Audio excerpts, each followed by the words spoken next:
திருவள்ளூர் மத்திய மாவட்டம் பூர்வந்தோள்ளி மேற்கு ஒன்றியத்தின் சார்பாக மாவட்ட செயலாளர் அண்ணன் பாசமிகு சாமு நாசர் அவர்களின் தலைமை ஏற்று பூர்வந்தோள்ளி சட்டமன்ற உறுப்பினர் அண்ணன் ஆ கிருஷ்ணசாமி அண்ணன் அவர்களின் வழிகாட்டுதலின்படி பூர்வந்தோள்ளி மேற்கு ஒன்றிய செயலாளர் அண்ணன் டி தேசிங் அவர்களின் இணைந்து இந்த பிறந்த நாளை கொண்டாடுவதில் பெருமகிழ்ச்சி அடைகிறோம். தலைவர் கலைஞர் அவர்களுக்கு பிறந்த நாள் என்றால் மனதிலே ஒரு புத்துணர்ச்சி எழுகிறது.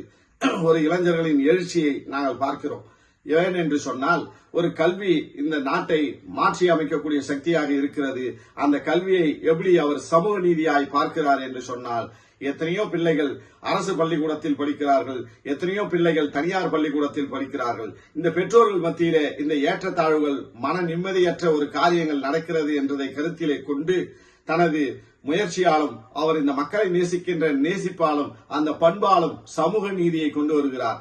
எப்படி என்று சொன்னால், 1ஆம் வகுப்பில் இருந்து 10ஆம் வகுப்பு வரையில தனியார் பள்ளிக்கூடமாக இருந்தாலும் அரசு பள்ளிக்கூடமாக இருந்தாலும் அந்த இடத்திலே சமச்சீர் கல்வியை கொண்டு வருகிறார். அந்த பாட புத்தகத்திலே சமச்சீர் கல்வியை கொண்டு வருகிறார். இதுதான் சமூக நீதி, இதுதான் சமூக நீதி ஆட்சி. தலைவர் அவர்களை பின்பற்றி இன்று தளபதி அவர்கள் செய்கின்ற இந்த பொற்கால ஆட்சி இந்த தமிழகத்திலே மீண்டும் மீண்டும் மலரும். இந்த தமிழக மக்கள் எப்போதும் சீரும் சிறப்பாக இருப்பார்கள் என்று சொல்லி இந்த பூவிருந்தவல்லி மேற்கு ஒன்றிய மாணவரணி துணை அமைப்பாளராகிய மூத்தே ராஜேஷ் ஆகிய நான் உங்களுக்கு தலைவர் பிறந்த நாளில் வாழ்த்துதலையும் வணங்குதலையும் அவர்களின் வழிகாட்டுதலின்படி நடப்போம் என்று உறுதியேற்று விடைபெறுகிறேன். நன்றி, வணக்கம்.